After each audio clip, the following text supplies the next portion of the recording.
speaking of work, I know that you have written about this. I mean, at least within the past couple of years, and the kneeling during the Star Spangled Banner has come back into play over the past, I guess, week or two, as the NFL has determined that they're going to allow players to have the option to stay in the locker room versus come out for the national anthem, which in and of itself was a recent artifice just to promote the defense, I guess, the U.S. military.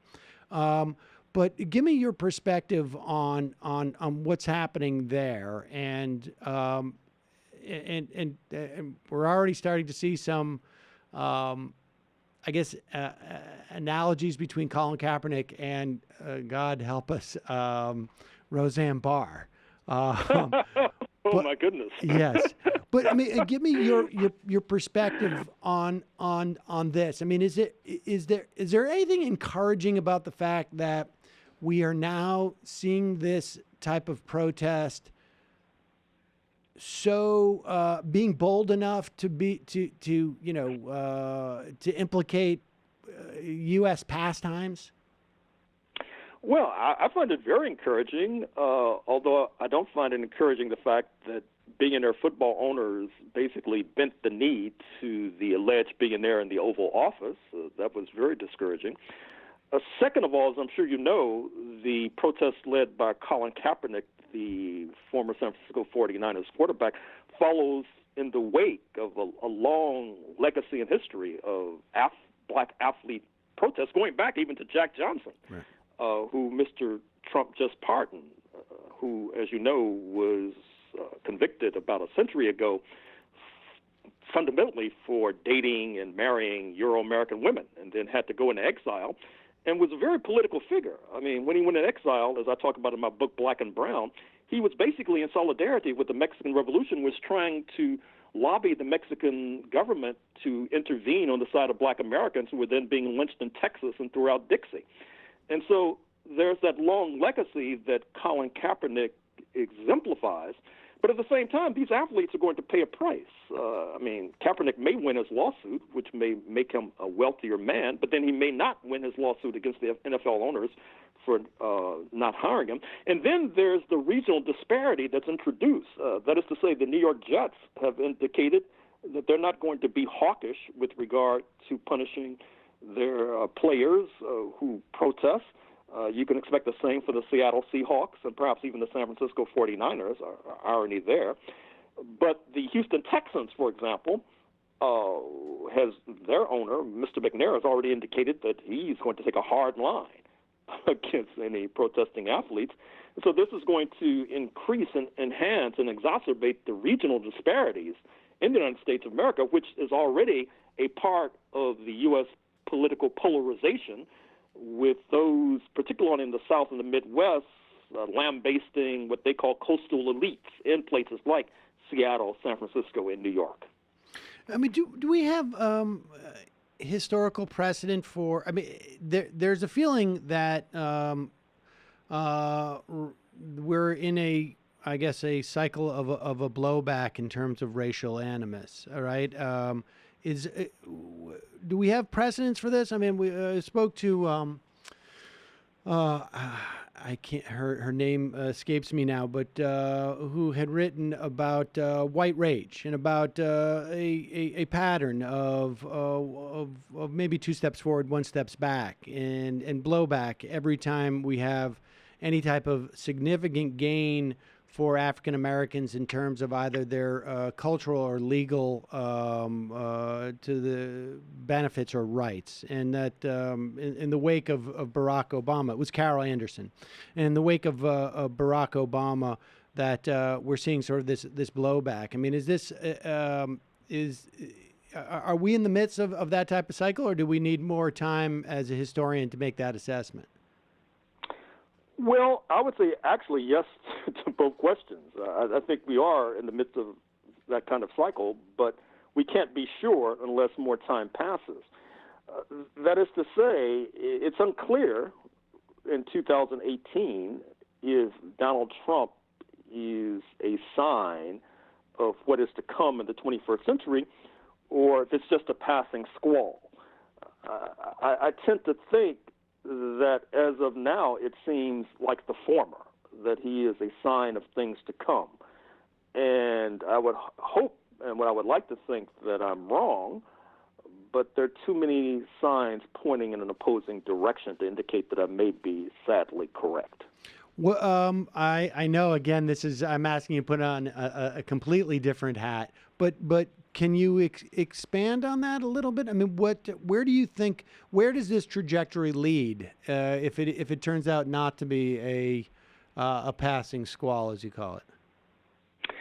Well, first of all, within the Trump base, there seems to be a high level of tolerance for Mr. Trump's antics, including consorting with white supremacy, rationalizing the Charlottesville distasteful episode that took place there with the killing of Heather Heyer, the baiting of black athletes, and all of the rest. And now, supposedly, you're not supposed to indict the Trump base. You're supposed to see them as well-meaning people who somehow have voted 63 million strong for a person who consorts with white supremacists. And to me, that becomes then part of the problem, because it assumes that this one individual is the problem and there's not a deeper problem. And if you assume there's not a deeper problem, then you're not going to necessarily assault that deeper problem. Right. If you don't assault that deeper problem, it'll probably fester and proliferate. And that's where I see the United States going off the rails in the 21st century. It's failing to address that deeper problem. Absolutely. And to act like it's just one individual, which I guess is comforting, because that can allow you to get some sleep at night. And you can say, oh, okay, once he's impeached or indicted by Bob Mueller, then this nightmare will go away. But I don't know. I think that's a kind of fantasy, quite frankly. What characterize that deeper problem for me? I mean, how would you assess it in its essence, as opposed to maybe how it manifests itself? Well, in some of my 20th century writings and some of my recent lectures that I've given in 2018, one of the points that I've stressed is that liberals and progressives like to think that this progress that has been made on the anti-racism front has been universally accepted or generally accepted, so let us say, by the Euro-American majority. And I'm not sure if that's accurate. I mean, if you look at the revolt that took place in Little Rock in 1957 after the desegregation of the high schools, which required Mr. Eisenhower to send federal troops into the cafeteria to keep black students from being mauled. If you look at what happened at the desegregation of the University of Mississippi in the early 1960s, once again, federal troops had to be inserted there, leading to deaths. If you look at what happened in Boston to show it wasn't just a sectional crisis, that is to say the desegregation crisis of the 1970s, where you had black kids, once again, coming under threat because they were trying to go to schools where apparently they were not wanted. And once again, to show that it was not a sectional issue, if you look at the Yonkers desegregation crisis of the 1980s, which, by the way, was depicted quite admirably in a movie you can find on Netflix.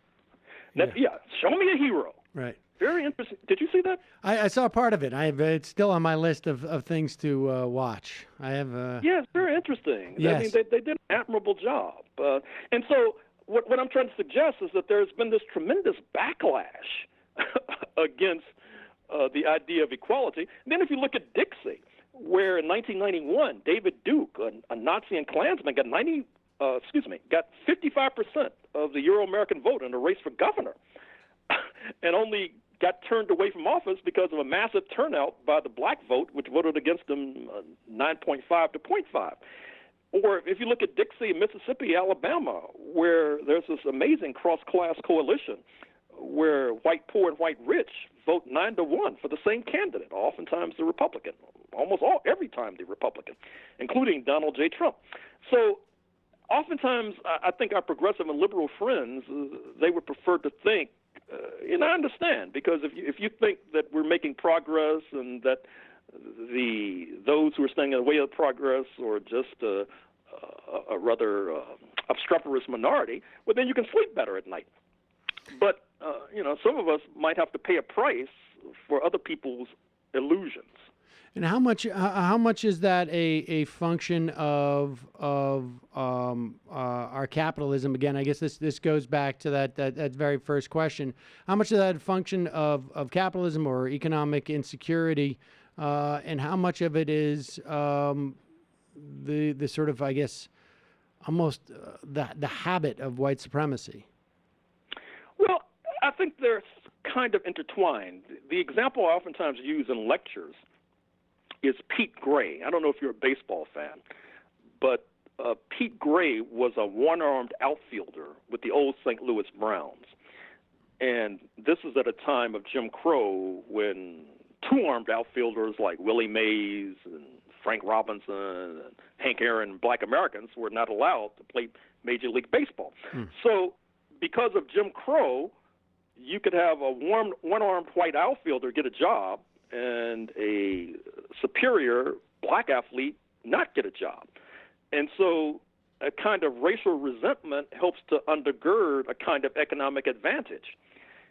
And if you blow up that microcosm to a macrocosm, you begin to see that there is a kind of intertwining of racial resentment and economic anxiety. They feed on each other, or they how does that relationship work? I mean, in that example, I can see the one-armed baseball player is feeling a little better about it because he's got a job opportunity he might not otherwise have had. But how does that interrelate, though? Well, then once desegregation comes, he doesn't have a job. Right. And then that leads to a certain resentment and a certain anxiety because you can no longer pay the bills the way you once did. And I think oftentimes in the United States, it becomes easier. It reminds me of the ad. I'm speaking to you from North Carolina, which is the home of Jesse Helms, the former Republican senator from this state. Mm-hmm. And you may recall the ads he used very successfully and effectively, television ads in the 1990s. Where there's a white hand getting a letter, and he balls up the letter and throws it into the wastebasket, and the voiceover says, you could have gotten that job but for affirmative action, you see. And so in other words, you can explain and explicate any sort of failure that you're subjected to by blaming the racial other. Now, of course, what Mr. Trump has done is take it to another level by scapegoating immigrants. Right. But it has a similar taproot. Interesting. Well, Gerald Horne, Moore's professor of history and African American studies at the University of Houston, author of his most recent Apocalypse of Settler Colonialism, The Roots of Slavery, White Supremacy, and Capitalism in the 17th Century, North America and the Caribbean. Have you named your 16th century book yet? The Dawning of the Apocalypse. Well, fantastic. I can't wait to have you back on for that one.